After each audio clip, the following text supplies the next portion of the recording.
امام شافعی فرماتے ہیں جن گھروں میں لوگ فجر کی نماز کے وقت سوئے ہوتے ہیں ان گھروں میں رزق نہیں آتا۔ آپ فرماتے ہیں فجر کا وقت اللہ کے دینے کا وقت، اس وقت اللہ بانٹتا ہے۔ حضور صلی اللہ علیہ وسلم کا فرمان ہے نا حدیث میں کہ تہجد کے وقت اللہ پہلے آسمان سے نزول جلال فرماتا ہے جو اس کی شان کے لائے تہجد کے وقت، اور وہ کہتا ہے مانگو میں تمہیں عطا کروں۔ لینے کی باری آئے تو بندہ سمیٹ سماٹ کے اندر گھس جائے۔ ہمارے ہاں یہ ہوتا ہے کہ عشاء کے بعد بچے بیٹھتے ہیں موبائل لے کے، تہجد کا وقت آتا ہے تو ان کی آنکھیں بند ہونی شروع ہو، تو لینے کے وقت تو سویا تھا، تیرا مسئلہ کیسے حل ہوگا بھائی؟ جب کوئی آدمی خیرات پانچ رہا ہو تو جو پیالہ پیچھے کر لے اسے ملے گا؟ کہتے اس وقت آنا جب میں بانٹ رہا تھا، اب تو کدھر آ گیا ہے؟ مثال دے رہا ہوں۔ تو فجر کا وقت مانگنے کا ہے، تو ساری رات تو گزر گئی گیمیں کھیلتے، ٹی وی دیکھتے، اور جو لینے کا وقت تھا تو سو گیا، کیسے آئے گا تیرے پاس؟ اٹھے سویرے بندوں سے مانگ کے دیکھ لیا، بڑی عزتیں خراب ہوئی۔ فجر کا وقت اٹھ کے جھولی پھیلائے۔ میرے رسول پاک علیہ السلام فرماتے ہیں، رب فرماتے ہیں جب بندے میرے آگے جھولی پھیلاتے ہیں مجھے شرم آتی ہے، کیسے خالی واپس؟ سورہ طلاق 2-3 نمبر آیت کی ہر جا کے تلاوت کرے۔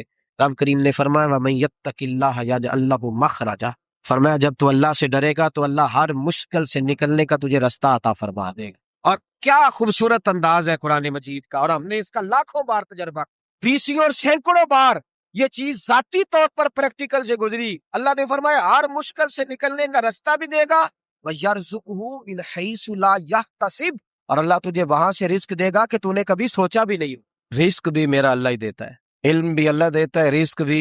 بڑے بڑے فقیروں کو مالدار ہوتے دیکھا، بڑے بڑے مالداروں کو فقیر ہوتے، بڑے بڑے۔ میرا ایک بڑا سخی قسم کا سجن ہے، بڑا بڑا پیارا ہے، میں اسے سخی مانتا ہوں۔ میں نے اپنی پریشانیوں کے دنوں میں بھی اس شخص کو سخی دیکھا۔ ایک دن رات کو مجھے ٹیلی فون کر کے کہنے لگا کدھر ہو؟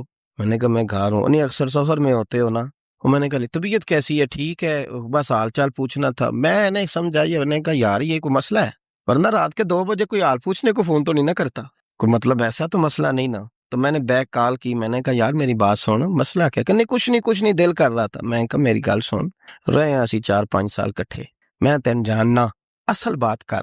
کہنے لگا مکان بھی بڑا ہے، سارا کچھ ٹھیک ہے، پر وہ بڑا ہی بے نیاز ہے، کچھ حالات اس قسم کے آ گئے ہیں کہ لوگوں کو بتاؤں بھی تو لوگ ماننے کو تیار نہیں، زیادہ نہیں، مجھے نا تھوڑے سے پیسوں کی ضرورت ہے، کوئی 15-20 ہزار اگر مل جائیں میری ضرورت۔ آپ یقین کریں میں روتا رہا ساری رات۔ میں نے کہا مہربانہ تیرا کس طرح کرانگے، اس سے لے کے زمانہ استعمال کرتا تھا، پر بے پرواہی ویکھ نہ سجڑ دی، جتھے کسے دی پیش نہ جاوے انہیں تاجا والے در در رولے تے منگتیاں تخت بٹھاوے۔ سجنا کسے نو کارا مل دئی، کوئی کعبے خالی آوے، واللہ خیر الرازقین، وقت تو دائیں بائیں نہ جا، رزق تو تجھے میں دوں گا، میں ہوں بہتر رزق دینے والا۔ بڑے بڑے بادشاہ، بڑے بڑے شہنشاہ، بڑے بڑے لوگ، ہاتھوں میں کاسے، فقیریاں۔ ام ربیعہ کہا کرتی تھیں، بڑی نیک اور صالح خاتون تھیں، وہ کہتی ہیں کہ میں نا بڑے امیر آدمی کی بیوی تھی، اپنے شوہر کے ساتھ چھت پہ بیٹھی تھی تو نیچے فقیر مانگنے والا آیا، اس نے بڑے درد سے صدا کی تو میں نے اپنے شوہر سے کہا کچھ دینے کا، دفع کر، ان لوگوں نے دھندا بنایا ہوا ہے۔ کہتی میں میکے سے بھی بڑا مال لے کے آئی تھی، میرے ماں باپ بڑے امیر تھے، تو میں نے نا چوری اپنے خامہ سے نظر بچا کے باتھ روم جانے کے بہانے گئی اور نیچے جا کے 5 دینار میں نے اس فقیر کی ہتھیلی پہ رکھے۔ کہتے اس نے 5 دینار دیکھے، پھر میری طرف دیکھا تو میں نے اس کی آنکھوں میں آنسو چمکتے دیکھے۔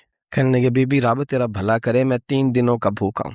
کہ وہ چلا گیا، میں گھر آ گئی، جب باہر آئی تو میرا شوہر کہنے لگا تو اتنی اب اتنی تو تیز ہو گئی ہے اور تو اتنی خود مختار ہو گیا، میرے بغیر پوچھے مال خرچ کرے گی، جا تجھے 3 طلاقیں۔ کہتی میں بالدار اور وزادار باپ کی بیٹی تھی، طلاق لے کے گھر آئی تو میرا باپ ٹوٹ گیا، چارپائی پہ چلا گیا، اوہو یہ کیا بن گیا۔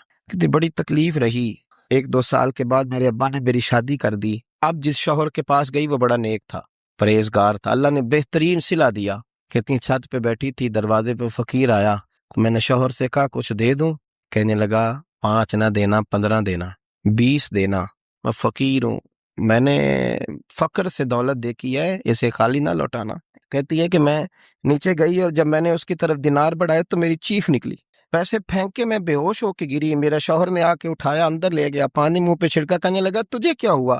کہنے لگی یہ جو مانگنے آیا یہ میرا پہلا شوہر تھا، وہی تھا جو کہتا تھا کہ تو 5 دینار دے آئیے، جا تجھے 3 طلاقیں۔ پڑھو نا حدیث پاک، میرے نبی پاک علیہ السلام نے فرمایا ایک بندہ گنجا تھا، گنجا، کوئی ترتیب آگے پیچھے ہو جائے تو مفہوم کے لحاظ سے، لیکن میں مفہوم اس کا واضح کرتا ہوں، ایک گنجا تھا، کوئی شے نہیں تھی، سر پہ بال بھی نہیں تھے، رویا کرتا تھا۔ اللہ تعالیٰ نے فرشتے کو بھیجا، تجھے کیا چاہیے؟ تو کہنے لگا بال آ جائیں اور تھوڑا مال آ جائے۔ فرشتے نے ہاتھ پھیرا تو بال بھی آ گئے تو بکریاں بھی آ گئیں، لائنیں لگ گئیں، مال ہی مال ہو گئے۔ دوسرے کے پاس گیا، وہ کوڑا تھا، اس کو جا کے کہا کیا چاہیے؟ کہنے لگا شفا ہو جائے اور کچھ اللہ تعالیٰ آسانی کر دے۔ شفا بھی ہو گئی، گائیں بھی دے دی، بھینسیں بھی دے دی، مال ہی مال ہو گئے۔ پھر ایک کے پاس گیا، وہ اندھا تھا، تجھے کیا چاہیے؟ اس نے کہا آنکھیں مل جائیں اور کچھ ساتھ اللہ مال دے دے، اونٹ ہی اونٹ ہو گئے۔ جب بڑا نواز دیا تو پھر مالک نے امتحان لینے کا ارادہ کیا، یاری تیری سونا ہے پر آزمائشاں بھی تیریاں اگ، آزمائشاں تیریاں، صحیح کہہ رہا ہوں، آزمائشاں تیریاں، یاری تیری سونا ہے پر آزمائشاں تیریاں، اے سونا پرکھیا جامدائی پہلو نہ لگاں دے لگ۔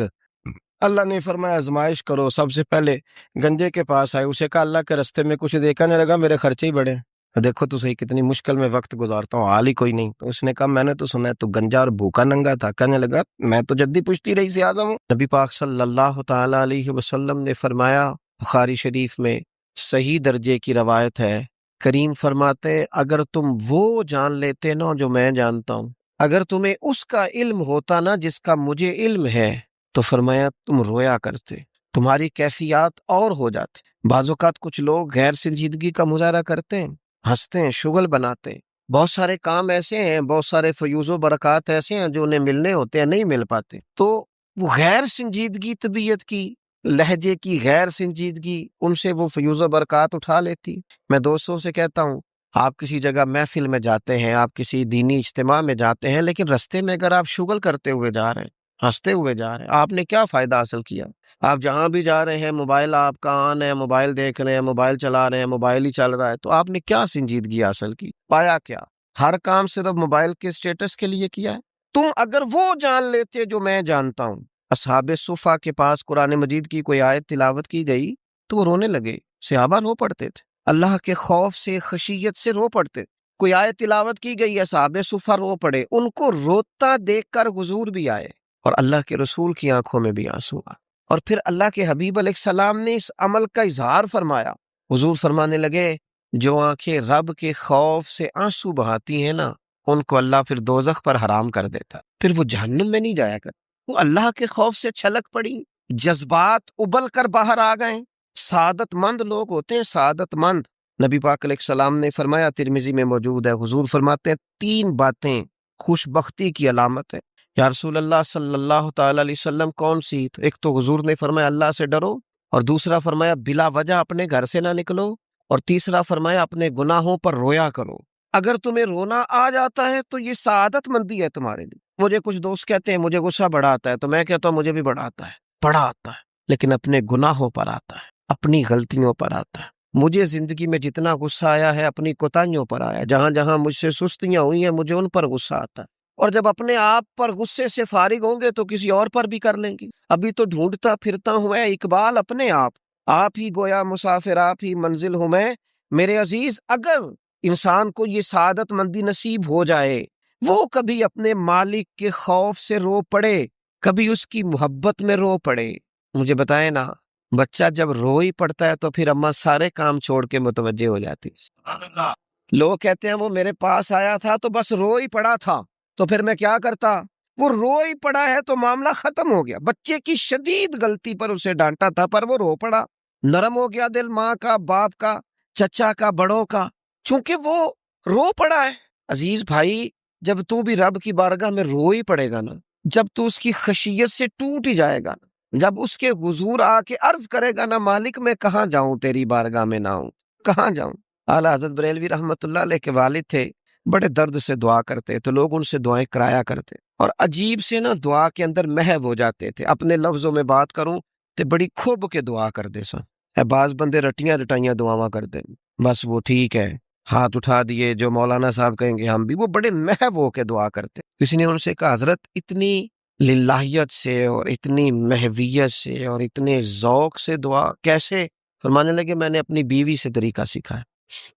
سیکھنے والے سبھی جگہ سے سیکھتے، اپنے بچوں سے بھی سیکھ لیتے، اور جن کا خیال ہونا ہمارے پاس کل عقل آ گئی ہے، وہ بیچارے عقل کو خیر بات کہہ دیتے ہیں، جن کو سارا ہی پتہ ہے انہیں کچھ پتہ نہیں تھا۔ کہتے ہیں بیوی سے سیکھا ہے دعا مانگنے کا طریقہ۔ حضرت وہ کیسے؟ فرمانے لگے اسے کوئی کام تھا مجھ سے، کوئی گھر کا خرچہ تھا، اس نے بتایا خرچہ، میں نے اسے کہا ابھی میرے پاس پیسے نہیں ہیں، آتے ہیں تو دوں گا۔ 2-4 دنوں کے بعد پھر اس نے کہا اور میں نے کہا تھا گھر کے خرچے کے لیے کچھ پیسے، تو فرماتے ہیں میں نے کہا ابھی میرے پاس نہیں ہے، آتا ہوں تو دیتا۔ عورتوں کی عادت ہوتی ہے بار بار یاد کرانا، کہتے اس نے پھر یاد کرایا۔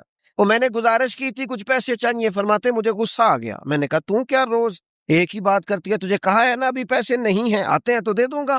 ہر روز یاد کرانے کا کیا مطلب ہے؟ ایک ہی بات کا رٹا لگایا، پیسے چاہیے پیسے، ٹھیک ہے خرچ ہے، آپ ٹھیک کہہ رہے ہیں، پر ابھی نہیں میرے پاس۔ کہتے میں نے ڈانٹ دیا۔ سعادت مند خاتون تھی، حوصلے سے ڈانٹ برداشت کی، تو کہنے لگی غلطی ہو گئی، مجھے نہیں بار بار کہنا چاہیے تھا، آپ تو ناراض ہی ہو گئے، لیکن ایک بات یہ کہنی تھی کہ آپ ہی میرے شوہر ہیں، میں آپ سے نہ کہوں تو پھر کس سے جا کے کہوں؟ آپ سے ہی کہنا ہے نا، میرے آپ ہے نا میرے سر کے تاج، تو کس سے اور کہوں؟ میں اور کسی سے کہوں؟ شیخ فرماتے ہیں میرے ہاتھ میں کچھ چیز تھی، ہاتھ کانپا، وہ چیز گری، چھم چھم میرے آنسو ٹپکے، چھم چھم میں رو پڑا۔ تو خاتون کہنے لگی آپ کیوں روئے، کیا ہوا؟ تو فرمانے لگے مجھے تو رب سے مانگنے کا طریقہ تو نہیں سکھا دیا، جب میں اس کی بارگاہ میں عرض کروں گا نا مالک بڑے دروازوں پہ گیا ہوں کوئی نہیں میری سنتا، بڑے درد کے ساتھ میں نے کہا ہے پر فریاد کو کوئی نہیں پہنچا، اے اللہ تو ہی میرا رب ہے، پھر تجھے نہ کہوں تو کس کی بارگاہ میں جا کے کہوں؟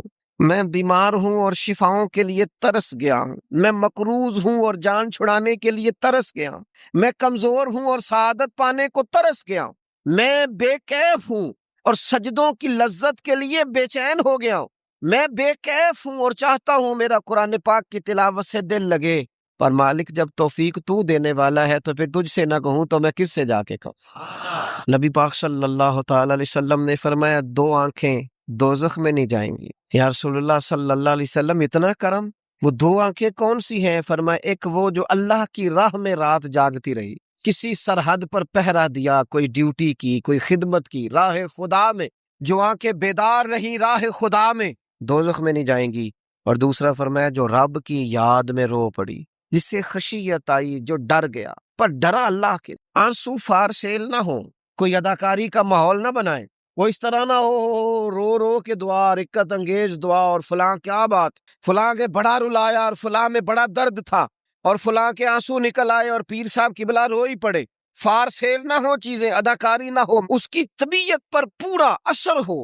اور جب خشیت کے ساتھ وجود کانپتا ہے، وہ کسی نے کہا تھا کہ آنسو قربت کا سبب ہوتے ہیں، جب آپ کی روح کسی کی روح سے ملتی ہے تب آنسو نکلتے ہیں، جب تو اللہ سے پورا جڑ جاتا ہے نا، جب رسول کائنات کی بارگاہ سے تیری پوری توجہ لگ جاتی ہے، پھر آنسو بن کر دل تے پار پوے جس ویلے اودو پار بناون اکھیاں تے بے درداں محبوباں دے سارے ناز اٹھاون اکھیاں۔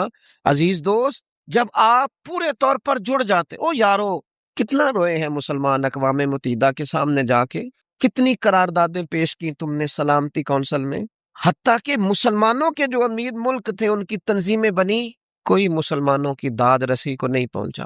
میری کو بہت لمبی عمر تو نہیں ہے، پر میں نے برما میں مسلمانوں کے کٹتے ہوئے حالات دیکھے، خبریں آئیں، ہم نے دیکھی کٹتے اور سسکتے مسلمان ہم نے دیکھے، ہم نے دیکھا لیبیا پہ حملہ ہوا اور ٹوٹ گیا سارا ملک، میں نے وہ منظر دیکھا جب غوث پاک کے بغداد میں بمب گرے، ہم نے وہ دور دیکھا جب کسی نے خبر دی کہ کربلا میں پھر سے کربلا برپا ہے، ہم نے وہ منظر دیکھا جب پتا چلا کہ پھر سے مولا علی کے نجف اشرف کو اجاڑا جا رہا ہے، ہم نے وہ سارے منظر بار بار دیکھے، بار بار سنے، اور اب تو شرم آتی ہے، میرا دل کرتا ہے میں فلسطین کا نام نہ لیا کروں، شرم آتی۔ یہ کوئی ہماری تقریروں کے موضوع ہے؟ یہ کوئی ہمارے کالم لکھنے کے عنوان ہے؟ یہ کوئی ہمارے موبائل پہ لگانے کے سٹیٹس ہے؟ یہ تو شرم سے مر جانے کا مقام ہے، یہ کوئی گردنیں اٹھا کے بات کرنے والی بات ہے؟ یہ موبائل پہ ایک دوسرے کو ویڈیو دکھانے کا منظر ہے؟ رمضانوں میں شاموں میں اپنے اپنے بچوں کو سینوں سے لگا کے افطاریاں کرانے والوں اور بچوں سے پوچھنے والوں کہ پتر تو کی کھانا ہے، اس سے پوچھ لے اس کی مرضی کیا ہے۔ تمہیں پتہ ہے فلسطین کی بیٹیاں بھی سیدہ ختیجۃ الکبریٰ کی بیٹیاں ہیں، وہ مومنوں کی مائیں ہیں تو ان کی بھی تو مائیں ہیں نا۔ فلسطین کی بہنیں بھی صبح قیامت حضرت فاطمہ کے پلو میں پناہ لیں گی۔ نبی پاک صلی اللہ تعالی علیہ وسلم نے فرمایا من اذا مسلمن فقد اذانی، میں کیسے وہ بات آپ کے دلوں تک اتاروں کہ حضور نے فرمایا جب میرے مسلمان کو تکلیف ہوتی ہے تو مجھے تکلیف ہوتی ہے، مجھے درد ہوتا ہے۔ اس رسول کی امت جو کافروں کی رسیاں زور سے باندھی جائیں تو حضور فرمائیں ڈھیلی کر دو، یہ ہائے ہائے کرتے ہیں تو مجھے نیند نہیں آتی۔ اگر بدر میں قیدی بنا کے لایا گیا کافر ہائے ہائے کرے تو حضور کو نیند نہیں آتی تو مجھے بتاؤ کہ فلسطین کی بیٹیاں ہائے ہائے کرتی ہیں تو گنبد خضرا میں محبوب کو آرام ہے؟ میرے عزیز، بے حسی کی زندگی، چھوٹے موٹے بیانات، تو بھی کہہ دے تھوڑا سا فلانے کا بیان نہیں آیا، کیا کرنا ہے بیان دے کے؟ کیا بات کرنی ہے تذکرہ کر کے؟ دوستو آؤ، رو کے دیکھ لیا ساری دنیا کے سامنے، یا کچھ رب کے سامنے رو کے نہ دیکھ لے؟ اب اسے کہے نا، اب حضور کی بارگاہ میں عرض کر کے نہ دیکھ لے کہ تجھ سے فریاد ہے، اے گنبد خضرا والے، اب کعبے والوں کو ستاتے ہیں کلیسا والے، اور کی اگر تو نے دل مسلم کی دل جوئی نہیں، پھر ہمیں تانا دیں گے بت کہ مسلم کا خدا کوئی نہیں۔ اب اللہ رسول کی بارگاہ کی طرف رجوع نہ کر لیں، اب چھوڑ نہ دیں سیاستدانوں کے گلے، اب چھوڑ نہ دیں دنیا اقوام متحدہ کی بات اور سلامتی کونسل کی بات، اب اپنے اللہ کی جانب رجوع نہ کریں۔ دیکھو نا، نبی پاک صلی اللہ تعالی علیہ وسلم نے ہمیں فرمایا تمہارے آنسو قدر والے ہیں، رب رسول کی بارگاہ میں بہانا، ان کو ضائع نہ کرنا۔ عزیز بھائیو، یہ آنسو جو اللہ رسول کی بارگاہ کی طرف بہتے ہیں، یہ اللہ کی رحمت کو متوجہ کرتے ہیں، یہ مالک کریم کے کرم کو مائل کرتے ہیں۔ ہمارا مسلح آباد ہونا چاہیے۔ وہ مجھے ایک دوست کہنے لگے صرف دعا کریں فلسطین کے لیے، آپ نے کہا جم کے دعا کریں، صرف دعا کرنے سے کیا ہوتا ہے؟ میں نے کہا دعا کرنے سے پہاڑ ہل جاتے ہیں اپنی جگہ سے۔ میرے رسول پاک رات کو دعا کریں تو صبح فاروق اعظم جیسے لوگ آ جاتے ہیں دین اسلام۔ نبی پاک علیہ السلام رات دعا کریں نا، دعا، اور بدر کی رات حضور دعا کریں تو اللہ 7,000 فرشتوں کو بھیج دیتا ہے مسلمانوں کی مدد کے لیے۔ صحابہ فرماتے ہیں میدان بدر میں ہم کسی کو قتل کرنا چاہتے تھے، لیکن اس کی گردن پہلے سے کٹ کے گر جاتی تھی، فرشتے آئے ہوئے تھے۔ آج ہمارے ساتھ اللہ کی مدد ناراض ہو گئی ہے، ہم سے رب کی مدد ناراض ہے۔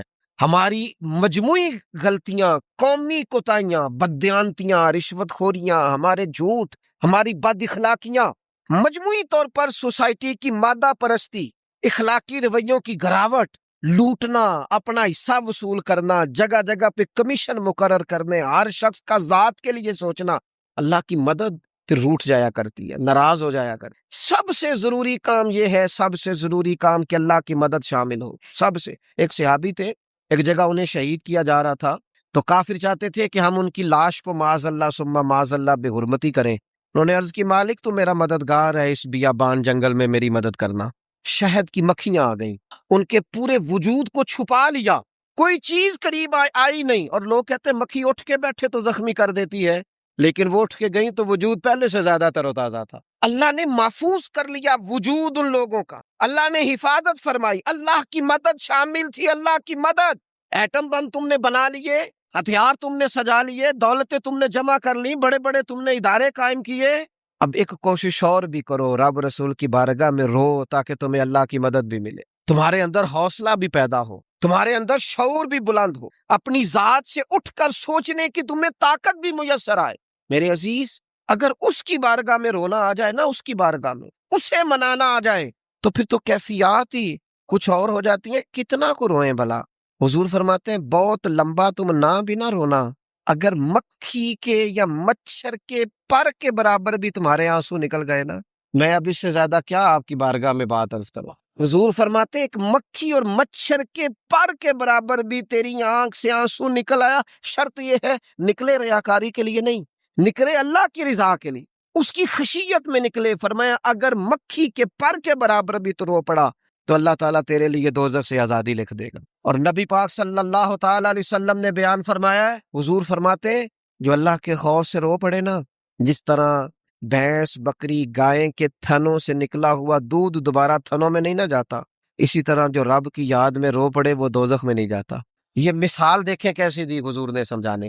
اگر کبھی رونا آئے، اس کے لیے تنہائی کا انتخاب کریں، مجموعے میں نہیں۔ ایک بندے کو حضرت عمر نے مجمع میں روتا دیکھا تو فرمایا یہ کام تو اکیلے میں کرتا، تیرے لیے برکت والا ہوتا، تیرے آنسو نکلے، تیرے رخساروں پہ بہیں۔ اور شیر خدا تو شیر ہے نا، حضرت مولا علی شیر خدا فرماتے ہیں اگر تیری آنکھوں سے کبھی آنسو نکلے نا اللہ کی یاد میں، حضور کی محبت میں، تو فرمایا ان آنسوؤں کو پوچھنا نا، ان کو چہرے سے صاف نہ کرنا، یہ تو آنسو اس قابل ہیں کہ تیرے رخساروں پہ رہیں، یہ تو روشنی ہے تیرے چہرے کی، ان کو پوچھنا نا۔ حضرت علی رضی اللہ تعالیٰ عنہ نصیحت کرتے ہیں انہیں رہنے دے، یہ آنسو بڑا قیمتی ہے، نکلا تیری آنکھ سے ہے پر کسی کا ہو کے نکلا ہے، نکلا تیری آنکھ سے ہے پر کسی کے لیے نکلا، نکلا تیری آنکھ سے ہے پر اس نے نا اس نے تجھے بتایا ہے کہ تیرے وجود میں، تیری دھڑکنوں میں، تیرے جذبات میں کسی اور کا بھی حصہ ہے۔ یہ رب اور رسول کی رضا کے لیے چھلکا ہے۔ وہ حضرت شیخ سعدی رحمت اللہ تعالی علیہ، آپ مہمان نواز بڑے تھے حضرت سعدی۔ کچھ لوگ نا بڑے مہمان، سارا دن یہی سوچتے رہتے ہیں کسی کو کھلانا کیسے ہے۔ ہاں جی، دنیا آوے کھا کھا جاوے تے راضی ہوے بلا۔ تو حضرت سعدی مہمان نواز بڑے تھے، تو قرضہ چڑھ گیا۔ قرضہ صرف مہمانوں کو کھانا کھلانے کا ہی تھا۔ تو ایک دن سارے ہی قرض کھا کے بیٹھ کے کہنے لگا بابا پیسے دیں گے تو جائیں گے، پیسے رکھ۔ سب جھگڑا کر رہے ہیں۔ حضرت سعدی کہتے ہیں وہ مطالبہ کر رہے ہیں پیسے دو اور مجھے ٹینشن ہے، ان کو کھلایا پلایا کچھ نہیں۔ تھوڑی دیر گزری تو ایک بچہ آ گیا کچھ بیچتا بیچتا۔ اس نے آ کے کہا نوجوان نے کہ جناب میں مجمع دیکھتے ہیں تو بعض لوگ بیچنے والے آ جاتے ہیں، اس نے وہ چیز بیچنے کے لیے سامنے کی تو کہنے لگا لینی ہے، تو حضرت فرمانے لگے میرے مہمانوں کو دے دو کھا لیں۔ انہوں نے دے دی۔ اب وہ کہنے لگا پیسے، تو حضرت بڑے پریشان ہوئے، کہنے لگے بیٹا آپ بھی بیٹھ جائیں، یہ بھی سارے پیسے لینے ہی آئے ہیں، ان کو ملیں گے آپ کو بھی مل جائیں گے۔ تو وہ نوجوان رو پڑا، کہنے لگا حضرت صاحب میں تو یتیم ہوں، بہنیں اور ماں انتظار کر رہی ہیں۔ حضرت بڑے پریشان ہو، یہ کیا ہو گیا؟ فٹافٹ سوچنے لگے کہیں سے بندوبست ہو اور اس کو میں فارغ کروں۔ وہیں بیٹھے تھے کہ ایک عقیدت مند نذرانہ لے کے آیا، ڈھیر سارا نذرانہ پیش کیا، حضور میرا دل کرتا ہے، اور حضور کا فرمان ہے جو بن مانگے ملے وہ اللہ کی طرف سے، اسے قبول کرو جو بغیر چاہت کے آئے۔ تو اس نے نظر پیش کی تو وہ ڈھیر سارا نذرانہ تھا، حضرت نے جن کے پیسے دینے تھے سب کو دیے، اس کو بھی دیے، سب قرضے ادا کر کے بھی تھوڑے سے بچ گئے۔ تو ایک بندہ صاحب دل تھا، کہنے لگا حضرت ہم بڑے دنوں سے آ رہے تھے، پیسے نہیں مل رہے تھے، آج کیسے مل گئے؟ فرمانے لگے تم میں کو رونے والا کوئی نہیں تھا، ایک بھی رونے والا ہو تو باقیوں کا کام بھی۔ سنو نا، حدیث ہے بہقی شریف میں، حضرت حیثم بن مالک رضی اللہ تعالیٰ عنہ فرماتے ہیں نبی پاک علیہ السلام خطبہ دے رہے تھے، تقریر فرما رہے تھے، حضور کی باتیں دلوں کے میل کچیل اتارتی چلی جا رہی۔ فرماتے ایک شخص نبی پاک علیہ السلام کے سامنے بیٹھ کر حضور کی گفتگو سن رہے تھے، وہ رو پڑے۔ ساری گفتگو چھوڑ کے نبی پاک صلی اللہ تعالی علیہ وسلم کی توجہ اس شخص کی طرف ہو گئی۔ ہوا کیا ہے؟ وہ تقریر سنتے، بات سنتے بس رو پڑے۔ تو نبی پاک علیہ الصلوۃ والسلام فرمانے لگے آج اگر وہ سارے مومن بھی یہاں موجود ہوتے جن کے گناہ پہاڑوں کے برابر وزنی ہوتے تو اس ایک بندے کے رونے کی وجہ سے اللہ سب کی بخشش فرما دیتا۔ اور نبی پاک علیہ الصلوۃ والسلام فرمانے لگے یہ رویا ہے تو اس کے رونے پر فرشتے بھی روئے ہیں، اور فرشتے دعا کر رہے ہیں کہ اے اللہ یہ جو نہیں روتے نا، ان کے حق میں ان کی سفارش قبول کر لے جو تیری بارگاہ میں روتے ہیں۔